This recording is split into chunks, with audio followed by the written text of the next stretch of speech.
श्री पुंडलिक विजयते अध्याय दुसरा. श्री गणेशाय नमः. श्री सरस्वताय नमः. सद्गुरु नमः. ओम नमो जी भगवंता तुझं नमो जी अद्वैता वसुदेव सुतन श्रीकृष्ण नाथा तुझं नमो नमो. तू लीला नाटके चक्रपाणी तू बाहुली सूत्रधारी करता हरता तू मुरारी ग्रंथ वदविता तूच संप्रात गोरेगावशी अवतारला पुंडलिकी नामाशी भक्त जगोद्धारशी करण्या प्रगटला त्या सद्गुरु पुंडलिक बाबाचे चारित्र वर्णाचे साधे ऐसे होते बाबा म्हणीचे बहुत दिवस पासून बाबाचेही होते वचन तू चारित्राचे करावे कथन स्वप्न दृष्टांतातून अनेकदा सुचवले आता तुझ्या आशीर्वादाने ग्रंथ घेतला लिहिणे तू निर्विघ्नपणे पूर्ण करी पुंडलिका ग्रंथाची आशीर्वाद आणि लाभया प्रसाद विनंती देव संत सज्जनास विनंतीपणे प्रथम नमित श्री गणेश ज्ञाननिधीचा आदेश ज्या चोनिक श्रीकृती यश लाभ या सदा ग्रंथा श्रीकिरणश गणेश ग्रंथाचा ग्रंथा श्री गणेश गणाचा ईशा प्रथमारंभी स्मारके त्या हेच ग्रंथ परंपरे शोभून दिशे अध्यात्म ग्रंथ लिहिणे व्हावे ज्ञानाचे स्फुरणे गोडी भरावी प्रसन्नपणे ग्रंथा लागून सद्गुरु पुंडलिका चरित्राशी लिहून स्मरण या आम्हाशी हेच आमच्या चरणाशी विनवित असे मग नमूतू ती शारदा चतुर्वर्णाची देवता स्फूर्ती देगे आता चारित्र वर्णयाशी शुभ्र वस्त्र तेजोवदन ब्रह्मनंदिनी निश्चितवन विना वादनभूषण जो मिरवित असे पांडस्फूर्ती सरस्वती तव प्रसन्न मजवर्ती मग ग्रंथ लिहिणे शेवटाशी का न जाईल आता वदन व्यास वाल्मिकजी जगद्गुरु साचता ग्रंथ रचुने ज्यांनी भाविका उपकृत बहु केले रामायण महाभारताची रचना करून साची आध्यात्मक ज्ञानदानाची पानपोई उघडल्या मज नसे शास्त्र अध्ययन परी सद्गुरु कृपा घन त्याची कृपा करून मग ग्रंथलेखन आरंभले पहा भारत देश विख्यात तेथे अध्यात्म ज्ञानी साधू संत अवतारादी या देशात झालेच बहुत या भारत देशी महाराष्ट्रात विदर्भाचे प्रख्यात जिथे संत महंत बहुत अवतरले संत रत्नाची खान हे विदर्भ शोभे नाम संत रत्ले प्रसवी म्हणूनच वसुंधरा शोभते संत केनाजी बदरी खंडेश्वर फकराजी भारती सिद्धेश्वर मल्लाजी मलकोजी योगीवर विदर्भभूमी पातले पहा अकडोजी बोंडोजी संत मनी राम लहानोजी धामणगावे मुंगसाजी सर्वश्रेष्ठ वर्तले शेगावी गजानन नागपूर संत ताजुद्दीन संत राष्ट्रसंत तुकडोजी गाडगे महाराज विदर्भ विश्वले संत गुलाबराव माधवनाचे संत रत्न विदर्भाचे मधुर दत्त वेदांताचे प्रवर्त पाया विदर्भाचे अकोला जिल्हा मूर्त्यापूर तालुक्याचे गोरेगाव ग्राम शोभेत पुण्यभूमी गोरेगाव मूर्तिजापूर पासून पश्चिमेस 4 मैल दूर त्या गोरेगावी मल्लोजी नामे धनगर होते वास्तवी मल्लोजीचे आजोबा उखरडा धनगर पैठण जवळील मुंगी गावाचे वतनदार परी काळ योगे करून ते धनगर गोरेगावी आले मल्लोजी आहेर शाकीय धनगर पातुंड आडनाव वैशिष्ट्य कुडगोत्र सुंदर गोरेगावी होते वास्तवे आजोबापासून मल्लोजी धनगर गोरेगावी नांदत धन्य धन्य समृद्ध धनवंत कशाची नव्हती वान खंत उदारती होता तो शेतीवाडी मेंढ्यापाळन हा धंदा वंश परंपरेपासून येत होता चालून मल्लोजीचे वर्तव्य त्या परी तयाला सर्जा नामे सुलक्षणी पत्नी होती सद्गुणी दोघे उभयताशा जीवनी सुखी होते बहु साल विचारासारखा आचार जीवन कंठित होता साचार सत्याचरण सदाचार भूषण पाहतायाचे शंकर पार्वती समान भोड्या भावी शोभती साचार साधेरा आणि उच्च विचार धर्मचरणी ते परी वयमान वाढत गेले परी पोटी संतांनाही उभजले त्यामुळे दुःखी एक झाले त्यांच्या हृदयात वयमान होते 40 उभयताचे त्यामुळे उदास पुत्रप्राप्तीचा ध्यास त्यांनी पहा मग घेतला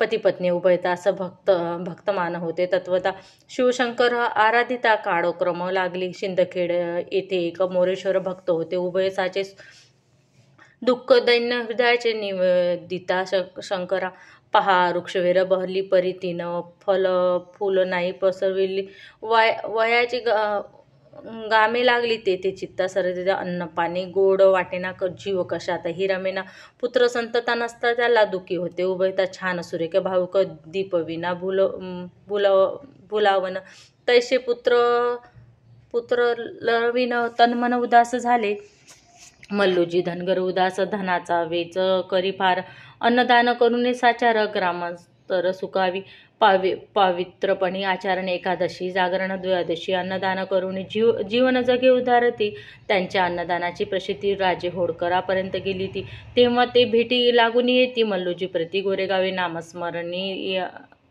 अशिरत तो मल्लूजी सदोतीत श्री मोरेश्वर महादेव हृदयात ध्यास असे सर्वदा मेंढे पाळण्याचा छंद परिहृदयात भजे गोविंदा कर्म राहाटी भक्ती प्रेमा छंदा न विसावे कदाही पहा इशू दंडूचे परके वारी कठीण ठणक शिलके परी आता मधुन रस पोके तैसी मल्लूजी पोटी ईर्ष प्रेम मल्लूजी घेऊन गुढी प्रति दरवर्षी नेई मोरेश्वरी शिंदखेडी ती होती कुडाची गुढी तैस परी आचरत तैशाची चारधाम यात्रा केल्या ती बहुधा धर्मभक्ती सरिता वाहे हृदयी मल्लूजीच्या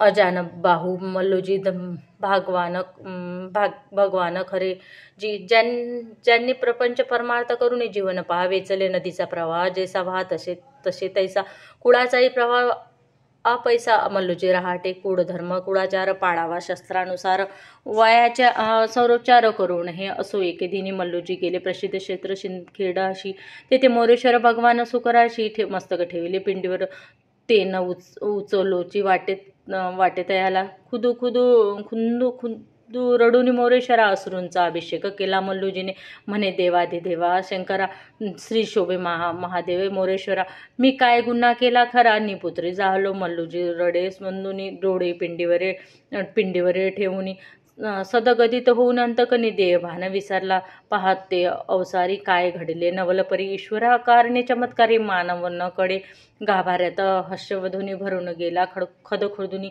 मल्लूजी पाहे डोळे उचलून येते ते कोणी न दिसणं तो काय झाले ते वेळी मल्लूजीस फुटली उमाडी हर्षाच्या मधुर खडी मुखी न विलासे गाभाऱ्यात हर्षध्वनी सोयेसी गेला निमुनी त्या कडी मधुर ध्वनी मल्लूजीच्या विराजित मल्लूजी मुखी हास्य उमटले ते खदखदुनी उठले मधुरसाचे मन उल्हासिले प्रसन्न वाटे ते दवा वाटे मोरेश्वर प्रसन्न झाला प्रसन्न चिंता गॉई त्याला प्रसन्नतेला लागे रस्त्याला आले गोरेगावी साराजा प्रती सांगे मल्लूजी मोरेश्वर प्रती साराजाची चित्ती मल्लूजीच्या हास्येकडे म्हणे ऐसे कैसे झाले काय नवल पहावरतले हास्यरशी कैसे गोवले पतिराज त्याच रात्री मल्लूजी सरोजीशी सुरत रंगेशेजीशी तोच हास्यरशी कळीतैसी रुक्त झाली गर्भसनी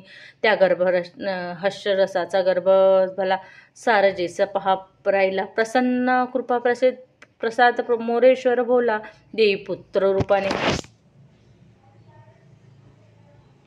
गर्भ वाढता 9 मास पुत्र प्रसवली राजेसा मल्लूजी सारजेच्या प्रसन्नतेचा सीमानच राहिली. इसवी सन 6 डिसेंबर 1909 सालला सोमवारी कार्तिक एकादशीला पुत्र जन्मला. सारजेला नाव त्याचे खंडूजी. मल्लूजी प्रसन्नपणे साखर शिरणी वाटे उदाहरणपणे पहानंदाने लेणे झाले त्या अपत्य मल्लूजीला. पहा मल्लूजीच्या घरी आनंदोत्सरा सरोवरी मुलाचे बारशे करी अत्यानंदे सुवासिनी जमल्या. बारशाला बारश नामकरण विधीला.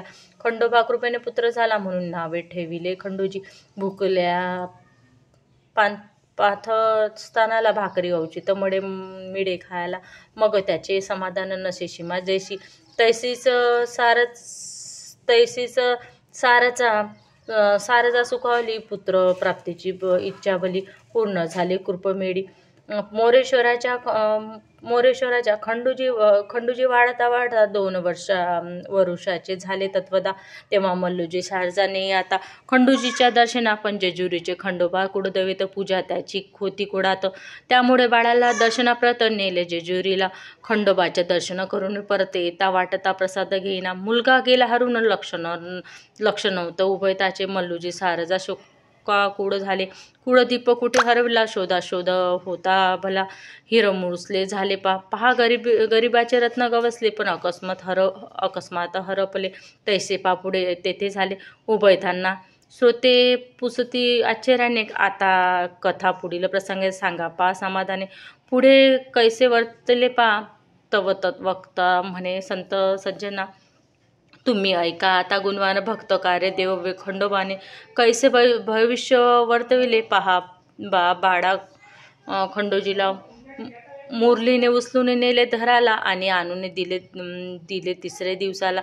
मल्लूजीचे पालत येते म्हणे, मुलगा पहा तुमचा आहे तो अतिभाग्याचा, प्रत्यक्ष ईश्वर पोटी त्याच्या येईल त्या निश्चय. ऐशी वार्ता ऐकता कानी उभय केले हर्षुने आनंद भाविने गगनी. शारजा मल्लूजीच्या त्या आनंदाला परतून आले गोरेगावी. दोघेजण पती पत्नीच्या मेळी भगवान पूर्ण करी कामना. खंडूजी नंतर मल्लूजीला शंकर नामे पुत्र झाला. दोघे बंधू शोभती एकमेकाला, गृहसौख्य पावती. खंडूजीचे बालपण संपूर्ण 9 वर्षाचे झाले वयमन, तेव्हा खंडूजीचे लग्न लावून दिले मल्लूजीने. जिल्हा अमरावती, तालुका दर्यापूर, जिथे गायवाडी ग्राम सुंदर, तिथे ओकरडा पातुर्डे वस्तीकर. कन्या त्यांची मंजुळा. खंडूजीचा विवाह झाला, गृहस्थ आश्रमे सुखी चालला. मध्येच मंजुळा सवडी खंडूला झाली, ती कैलासवाशी. मग बाबुळगाव जहागीरगाव कुल जिल्ह्यात, तिथे हरसिंग कडंब होते राहत. त्यांची कन्या गोपिकाबाई. प्रतविवाह खंडूजीची झाला, तेव्हा वयमाव खंडूजीचे होते पहा 19 वर्षाचे. प्रौढपणे आचार विचार दिसत होते. तेजहंगी माहेरी गावे गोपिकाबाई, सासरी ठेवली मंजुळाबाई, तीच प्रभू पुंडलिकाची आई.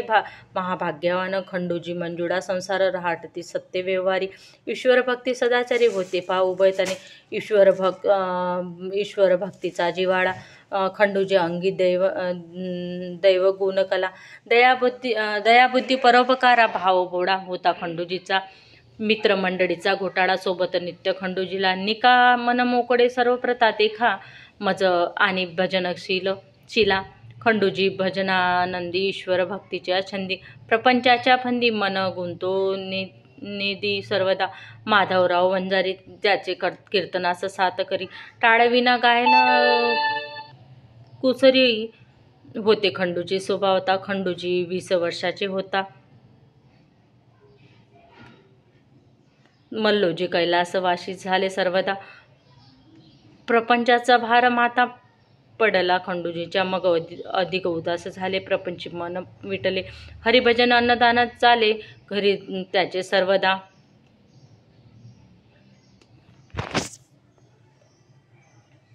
अति अभ्यगत संतजन त्याची सेवा करी. मल्लूजी नंदन एकादशी जागरण करून द्वादशी पारणे करीत. तसे मंजुळा सती पतिव्रता, पतिभावानुकूलन वागे सर्वदा. परस्परी मानुने देवासम धर्मानुकूल संसार करीत. सासूचे राखे मनोगत सेवा करून तृप्त करे. आशीर्वाद सासू घेत कंठे जीवन मंजुळा नावासारखी. मंजुळा गृहलक्ष्मी ती सत्वता सोज्जड. पती सेवे परते अनुमाड, मनी न धरी ती निर्मळा. अंत्री ऋषीच्या अनुसया की एका नाताची रुक्मिणी भार्या, तैशी मंजुळा सेवा करे अनुसरे पतीला सर्वदा. आता खंडूजीची विरक्ती वाढू लागली, अनासक्ती तिने संसाराची स्थिती पांगडूत होती पहा. धन्य धान्याचा तोच होई, दारिद्र्य येऊ पहा घराशी. परी दैवी गुण संपत्ता समृद्धीची वृद्धी होती पहा. मारुतीच्या पारावर खंडूची सांज सकाळी हजर, प्रार्थी हनुमंता भक्तवीर लाभण्या भक्तीस माया मोहातून सुटका, अज्ञान भ्रांती मिटाया, ज्ञानोदय व्हावया. प्रार्थना करीत रुद्राची म्हणे, हनुमंता वायुसुता तू रामभक्त आत्मरता. भक्तीचा वाटा तत्वता दाखवे मज तू रामभक्त शिरोमणी. दास्य भक्तीचा मुकुटमणी, मी संसारी केविलवाणी, अज्ञानी पामर म्हणे देवा मी काय करू.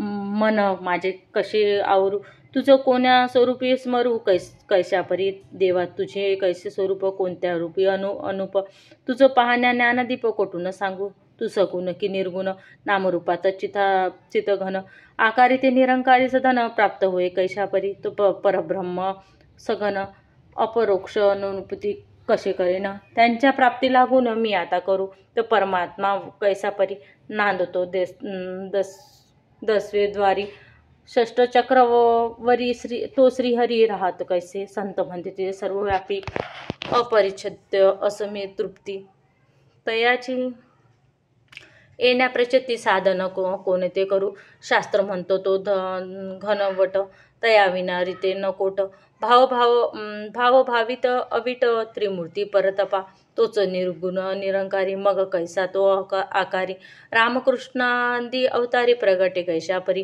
काय मी कोटचा कोण आलो येते कुठून माझे जीवाचे स्वरूप ज्ञान ते कडेना हस्य जन्ममृत्यूचे तेच निद्रा जागृतीचे यम कोणम जीवनाचे प्रश्नार्थाचे कामक्रोधाचे आरवती मी निद्रेस पडलो आरती षष्ट विकारांना आवडती हास्य वाहतो मायेने या मायेच्या चक्रात किती एक प्राणी फिरत सुख दुःखाची भोगभोगीत लक्ष चौऱ्याशी मन माझे धावे बाहेरी फिरत असे विषयांतरी पूर्ण संस्कारानुसारी जीवन वर्तन मन माझे अंतर स्थिर होईल ती कोणती रीत कोण्यापरी श्रीहरी हृदयस्थळ प्रचिती पावेना की ज्ञान ध्यान भक्तीचे विधान कोण दृष्टी दाखवीन कोणाशी जाऊ शरण कोणा गुरुशी ऐसी करुणी काकुडती व्याकुळता वाढती परमार्थी खंडोजी ऐशा रीती प्रार्थी महारुद्र पारावर ऐसे मुमुषे पोटी परब्रह्म कान भेटी जिज्ञासेच्या पोटी हृदय संपुष्टी प्रगट येतो क्षेत्र नांगरून तयार झाले वरी त्याचं बीज पेरले जीवन मृत्यू मेघ बरसले मग पिक कानये भरपूर तैशी मनाची मशागत करते विकारी मन कट काढता त्याचं नाम हरिनामाचे बीज पेरता परमार्थ पिके गुरुकृपा तैसे झाले खंडूजीचे शुद्ध जीवन त्याचे मुमुक्षतेचे तथा पोटी श्रीहरीचे झाले पानावरण तव तीव्र मुमुसत्व प्रगटे व्याकळता सिंग गेला चढे परमात्मा प्राप्तीचे ओढे प्रगाटले पडे परमात्मा तव अमावस्ये पठी प्रथमेशा चंद्रकोरी प्रगटी का रात्रीच्या चतुर्थपरी अरुणोदय प्रगटी जेवे शुद्ध बीजापोटी फळे रसाळ गोमटी तेवी तीव्र मुमुक्षपोटी परमात्मा भेटे घडे ईश्वर प्रेमाचा भुकेला भक्तिभावाचा विकेला प्रल्हादास्त स्तंभी प्रगटला त्यांच्या भक्तवस्थाव तोची नरसिंह अवतार त्याच्या हिरण्यकपशातू करुण ठार तस धर्मरक्षणा भार वाहून निवृत्त रक्षिले तैसेसे खंडूजीच्या भक्तिस्तव ईश्वर होय सावयव तोच पुंडलिक नामे प्रगटला देव खंडोजी पोटी धन्य धन्य खंडो नाना त्याच्या निमित्त देव राणा अवतारी विश्वकल्याणा पुंडलिक नामे भोवरी आता कसा होईल अवतार ही कथा पुढील अध्याय सुंदर तुम्ही श्रोते भागवान थोर तुम्ही लेखनी माझ्या सरवया असावे तुमचेच भाग्य करून मज कथा लिहिण्याचे स्फुरण निमित्त मात्र दावा धांडे जाण करता तो श्रीहरी श्री पुंडलिक अवतार कथा जी सुरस मधुर सर्वता जी ब्रह्मरसाची गाथा अमृतापरी जी अमृताविनी सरळ ज ब्रह्मरसाची मूच सद्गुरु प्रेरणेचा उन्मेष ज्ञानाखानी मी नोहे येथे लिहिता प्रेरणा श्री गुरुची सर्वता मी निमित्त मात्र करता सूत्रधारी श्री पुंडलिक इथं श्री पुंडलिक जीवन दर्शन पुंडलिकानुच बाबा धांडे निमित्त करून श्री सद्गुरु पुंडलिक बाबाने लिहून पूर्ण पीठिका द्वितीय अध्याय गोड हा इत श्री सद्गुरु पुंडलिकार्पणमस्तु ओम शांती शांती शांती.